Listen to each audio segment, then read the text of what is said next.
Everything is Alive, Radiotopia, The Exeter Whisper, A Resonance FM, Bunk Bed, BBC R4. Humankind cannot bear very much reality, according to T.S. Eliot, so let's pull the plug on Trump, Putin, Brexit and Love Island and search out the weirder side of life. Weird is always good, but at times like these, it's essential. Everything is Alive is my first oddbod choice of the week. A new show from the Radiotopia stable. This podcast has the producer Ian Chillage sensitively and extensively interviewing a series of inanimate objects. Louis, a can of cola, was his first interviewee, and very interesting he proved too. Clearly a thoughtful character, Louis had an interesting perspective on the relationship between body and soul. Was he can a soda or both? He and Chillage ruminated on the difference between cans of cola and cans of soup. Soups are a bit weird, apparently, on anticipation being taken out for a ride to the beach but not, on not knowing exactly when your true life's purpose will manifest.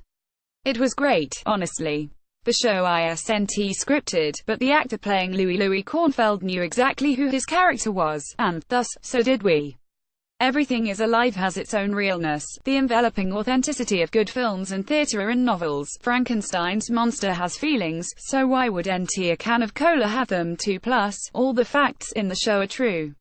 When Chillage broke off the interview to have a chat with someone else about buying a bottle of Radathor, a veteran US soda brand that laced fizzy water with radiation, I felt things were becoming ridiculous. Radathor can't exist, I thought. I checked it out. Radathor exists. I've heard the show's second episode, where Chillage talks to Maeve the lamp post, and it, too, is strange, funny and touching. Everything is Alive is about life, with its frustrations, its restrictions, its hopes. This podcast is a bizarre idea, but it definitely works. Another bizarre idea that works is the Exeter Whisper. Resonance FM, home of all that is wondery weird, got primary school children in Exeter to pass along a whisper using a sentence provided by Michael Rosen. The resulting half-hour program is mesmerizing, just a series of close-to-the-mic whispers, a gradual sonic morphing of information into nonsense and, often, sense. There are muted giggles, single sounds, sentences that shrink into single words and grow longer again. That's it. It's like waves on a pebble shore. Listen to it late at night. Were irrelevant. Were dinosaurs. Patrick Marber on Bunk Bed. Photograph, Sarah Lee for The Guardian. Bunk Bed is another show that seems strange when you explain it. Now in its fifth series, the show is simply a recording of grown men Patrick Marber and Peter Curran lying in the dark in a bunk bed, talking about life, the universe and the velocity you're expected to travel at, just to keep up. Though the result sounds like of consciousness, there is much sharp editing going on, and this is a funny show. Last week, Curran worried that he was never bored, while Marber confessed to being bored most of the time and, also, to being boring to young people. As soon as you utter the two words I and remember conjoined, young people, understandably, just think, shut up. Last week, Curran, who often plays clips to trigger conversation, opened by playing one that referenced James Bond. Marber said he thought James Bond was a bit pathetic. Is this you being a middle-aged man trying to claw back some sensitivity, wondered Curran.